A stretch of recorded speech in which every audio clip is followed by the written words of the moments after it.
Hoje a gente vai falar então desse post, né? Vou reforçar esse post de Gauss sobre o eletromagnetismo e sobre como ele realmente, conhecendo o Santo Grau, ele então trouxe todo o seu paradigma pra gente, provando através de Gauss que eletromagnetismo não é Deus e nunca vai ser Deus, tá? Deus, ele está no apeiron, naquilo que a tudo governa e a tudo inclui, e que Anaximandro já falava sobre isso, tá? Então, o eletromagnetismo é uma massa, é uma matéria, é um fenômeno que está inserido nesse espaço que é o apeiron, que a tudo governa e a tudo inclui, tá? Então, ele como parte, ele não é o todo, né? E ele pode estar um pouco mais amplo nas coisas, mas ele não é o todo. Então, ele não é Deus, tá? Porque Deus está em tudo, a tudo governa e a tudo inclui, ok? Então, ele está além do eletromagnetismo, por assim dizer, tá? Na trigonometria do Santo Grau, ok? Isso é super importante entender. Gente, se a gente não entende isso, eu espero que vocês entendam o português, tá? Se a gente não entende isso, o que acontece? A gente idolatra Tesla, começa a seguir um caminho espiritual na Terra, na matéria, incorreto, tá? E tudo isso era alertado por Jesus Cristo, Paulo Apóstolo, os discípulos e os eleatas, os sofistas, os órficos, os estoicos, para um povo. E a gente continua na mesma história. É aquele povo que lava suas mãos, tá? É aquele povo que além de lavar... o poder lava as mãos e o povo manda soltar o ladrão, porque o Santo Grau incomoda as crenças. Por exemplo, imagina assim, ó, você tem um grupo com mais de 8.000 seguidores. Oizinho, bem-vindo. Com mais de 8.000 seguidores, tá? Falando de quântica, de prosperidade, sendo que a Bíblia diz, é conforme as suas obras, tá? E a tribulação também vai existir para você que é justo. Não pense que você tá livre de tribulação, não.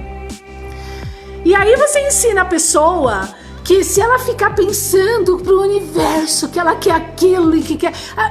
deseja agora que as fronteiras abram. Entende? Então assim, são 8.000 seguidores. 8.000 seguidores hoje traz uma média aí, se ganhar 0,01 cents aí, se eu não me engano, né, que a gente tava fazendo meio as contas, é uma média aí de quase mil porque 2.000 é 20, não, é pouco, 2, 4, 6, 8,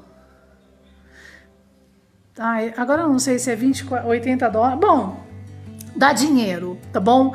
Dependendo do seu patrocinador, do seu sponsor lá, dentro da ferramenta que você divulga, você tem então um retorno financeiro dentro da internet.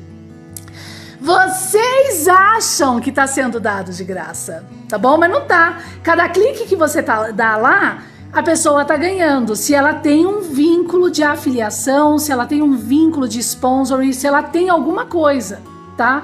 Então prestem atenção nisso. Então vocês estão alimentando esses grupos a serem grandes, eles estão se alimentando de vocês, tá?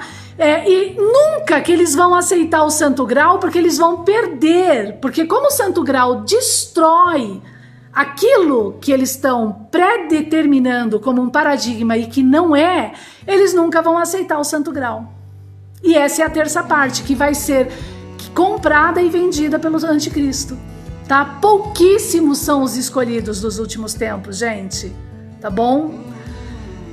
Por isso que eu falo que, assim, por sinal, nós estamos cumprindo o Apocalipse 11, tá? Que sepultaram a oliveira e o candeeiro de novo. E por isso que 7.000 vai pro saco. Por isso que todas as fronteiras se fecharam, o comunismo tá entrando. Nostradamus avisa isso.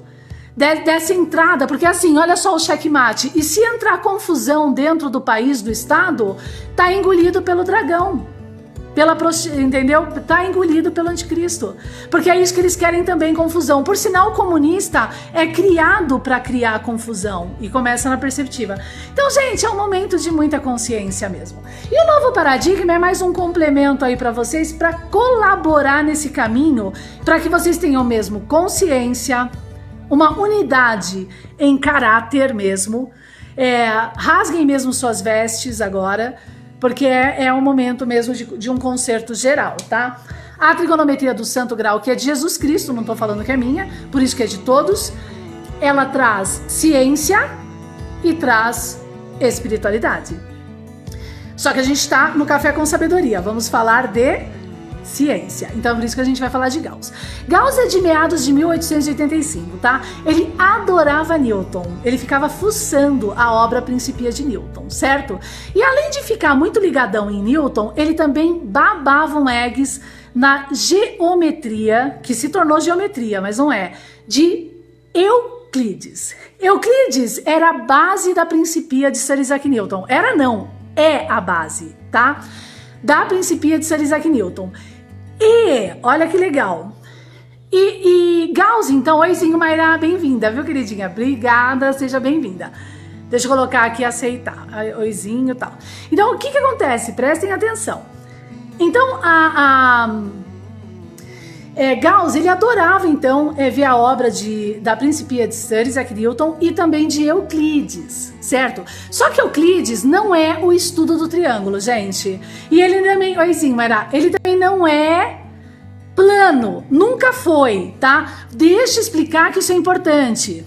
Eu vou ter um curso que vai ser pago, só R$35 para ajudar o canal, sobre as proposições de Euclides, mas eu vou reforçar, a gente vai ter também obras gratuitas sobre esses caminhos, mas o curso vai ser bem legal, não percam, gente, é só R$35, tá? Eu tô montando ele, vai valer a pena. Então veja bem, até 2011, PhDs mundiais acreditavam que tiveram que criar uma nova forma de ler certas condições euclidianas, que se tornou na nomenclatura não euclidiana, porque não conseguiam desvendar por perceptiva, por análise mesmo, métrica, né, padrão, o quinto axioma euclidiano.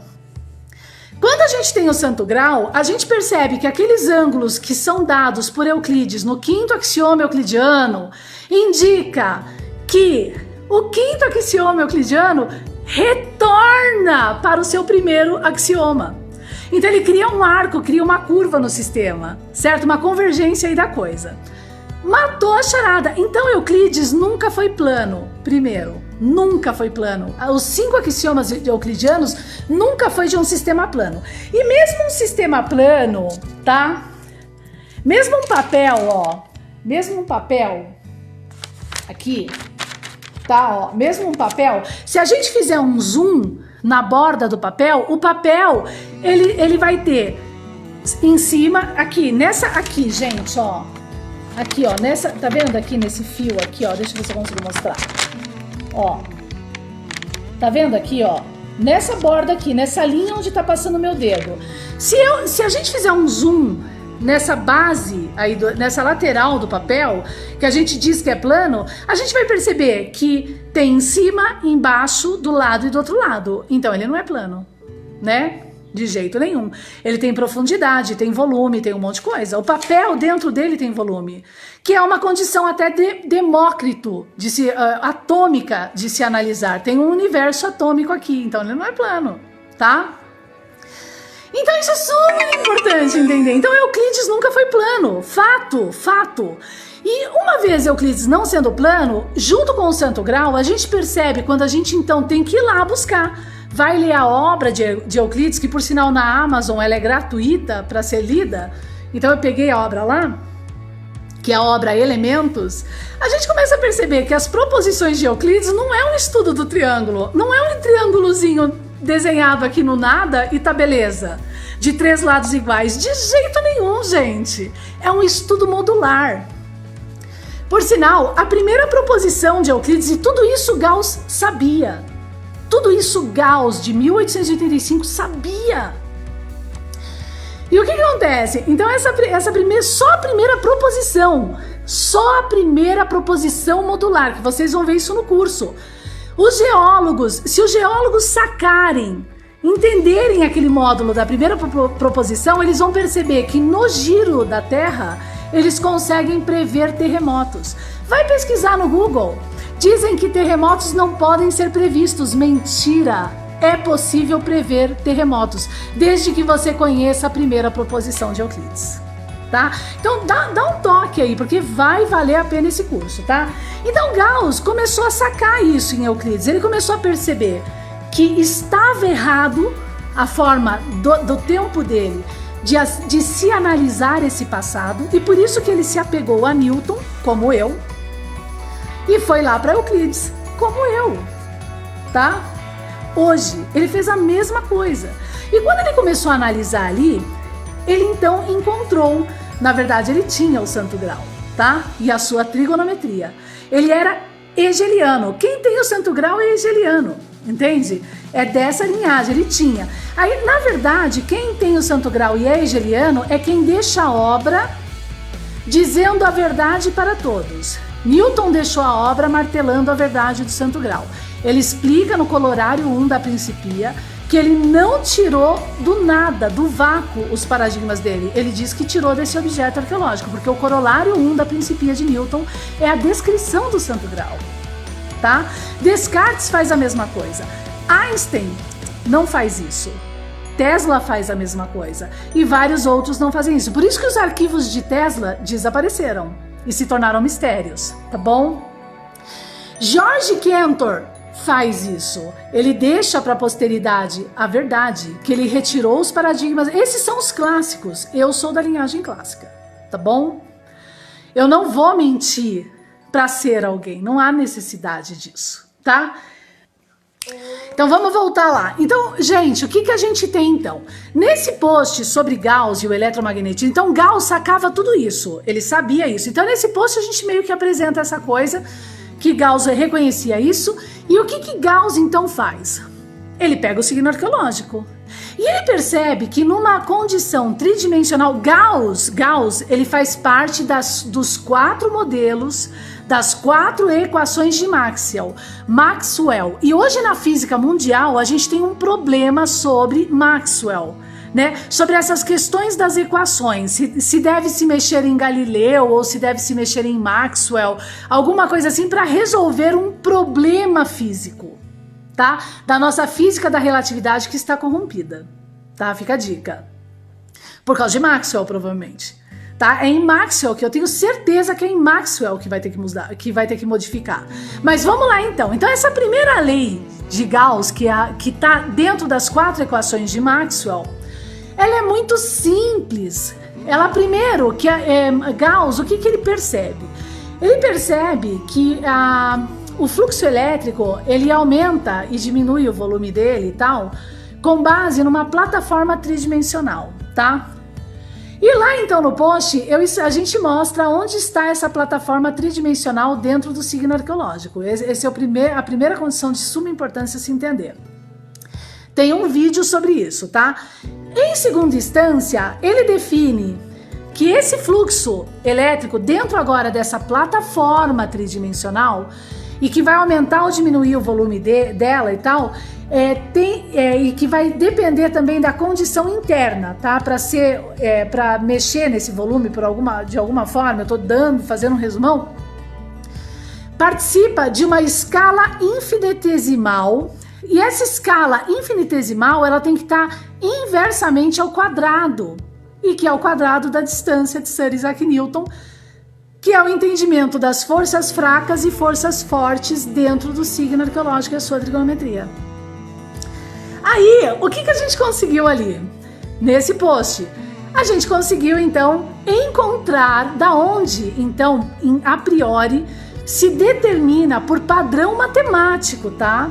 Essa escala infinitesimal. E no inverso do quadrado da distância, que é a parte mais legal, né? Que prova que a gente realmente está no caminho reto e que a gente desvendou Gauss, a gente aqui do novo paradigma.online, tá? Isso é super importante. Então, quer dizer, é mais uma porção do santo grau que a gente começa a entender, mais um pedacinho da fatia do bolo que a gente começa a enxergar mais, tá? Então, Gauss, ele foi um carro-chefe mesmo para se entender o eletromagnetismo, ok? Veja bem, no arco 5,6, tá? Que é o sistema superior da linha 5,5 horizontal do signo arqueológico, que, sendo 5 o sistema de uma convergência, A convergência desse 8, desse infinito da coisa, do fenômeno. O 8 é o infinito em si mesmo, é um fenômeno que fica aqui, ó. A gente é um fenômeno de retroalimentação em si mesmo, por assim dizer. Então o 5 é essa base, o 5 na corda, nessa teoria das cordas que sempre existiu, ele é o sistema de convergência, tá? O limite é sempre 8, com uma sobra 2. Se o sistema, o nosso corpo, que é o que a gente explica no post, ele tem um sistema de fluxo de controle. Aqui, ó, a boca e, por incrível que pareça, lá embaixo, sabe? O ânus. Tudo que entra tem que sair uma parte, que senão a gente explode como fenômeno, como corpo físico, tá bom? Todos os fenômenos universais e até o nosso universo tem esse sistema. E esse sistema, com esse que a gente chama de fluxo de controle do nosso sistema digestivo, que é uma questão de luz, é a luz aqui, para manter o nosso corpo equilibrado e no pulso, tempo e espaço vivendo, por assim dizer, ele está descrito dentro das cordas, da teoria das cordas do santo grau. Simples, porque é uma leitura estoica, ele explica o nosso universo, tá bom? Então o que acontece? Então a gente tem dois sistemas, que é a altura do triângulo da corda 1,6, que a gente pode chamar também de força maior, tá? E a altura do triângulo da corda 1,4, que é a força menor embaixo. E o 5,5, que é o tal vício contínuo, que é a condição contínua, é a balança de Anubis numa linha só, né? É o sistema de convergência, tá? Desse modelo. E o que acontece então? Então Gauss pegou primeiro o valor 5,6 e aí ele inverteu esse valor 5,6 no quadrado da distância do próprio sistema do...